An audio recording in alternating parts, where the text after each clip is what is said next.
£260 million worth of goods every single day. A lot of them cars, car parts, many of which crisscross the border multiple times before they end up either at an assembly plant in Detroit on that side of the river or here in Windsor, Ontario, which is Canada's car capital. These are tightly integrated supply chains, hugely complicated to unpick and hugely costly if every crossing involves a tariff. Jiv, who we interrupt over his lunch at a car repair workshop, is not positive about the future.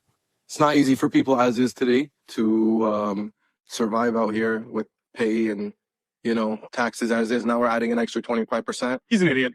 I don't think anyone from Canada is going to pay him anything to ship their cars over there. I don't think that's... Do you think he actually thinks that you'll become his 51st state? I think he needs to go back to school and do a lot of research on what's reality in life. Mexico has won an 11th hour reprieve, saying it will strengthen its northern border with an additional 10,000 troops in return for a 1-month pause in tariffs. The United States, in turn, promising to combat the flow of guns into Mexico and the hands of the cartels. I told him that we've been working together on immigration, that there were results, always based on protection and respect for human rights. And then we talked about his interest, and ours as well, in reducing the traffic of fentanyl. But I also explained to him the seriousness of the amount of high-powered weapons that enter from the United States. For all the noise, Canadians remain baffled as to what exactly it is that Donald Trump wants from them. The pretext offered is the flimsiest pretext possible. Less than 1%, in fact, around 0.2% of the fentanyl that comes into the U.S. comes through the Canadian border. If border security were the issue, this could be solved in 5 minutes. Fresh off the plane from his weekend in Mar-a-Lago, the U.S. president lashed out at the EU, the UK getting a mention too. No alliance is sacred when it comes to America first. They take almost nothing. Can you explain what's going on with Trump/Musk and the U.S. aid, and if it's an impeachable crime? Sorry if it was already covered. I haven't gotten to the U.S. aid side of the story yet because we're still covering the tariff side of the story, and I think this is just going to be an ongoing issue with offering any sort of coverage to the Trump administration because they just hit every angle so fast and undermine virtually every aspect of the federal government.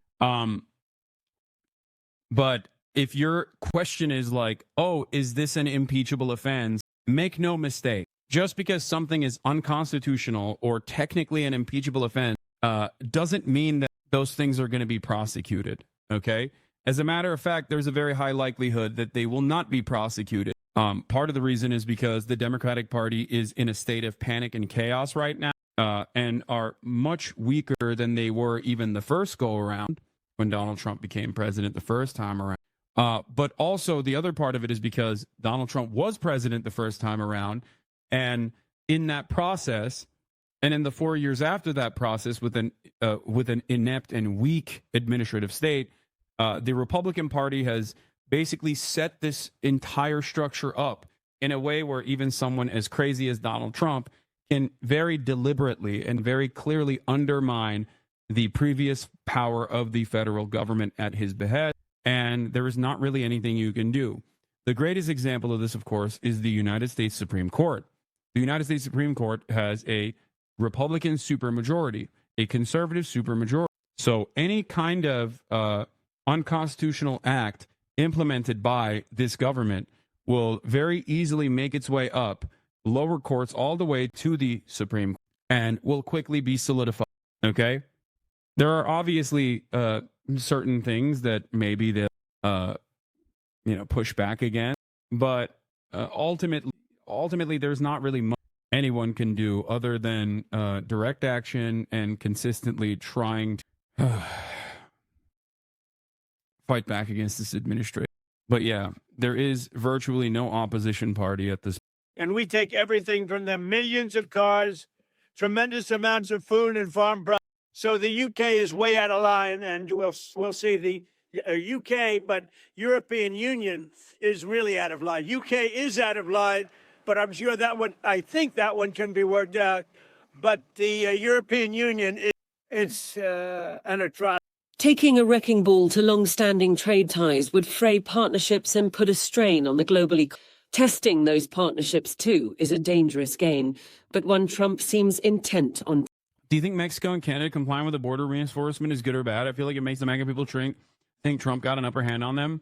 Yeah, I think a lot of what is going on with Mexico and Canada is basically just trying to get the old man to feel like he's got a W. In order to get him off your back, you're just like, yes, sir.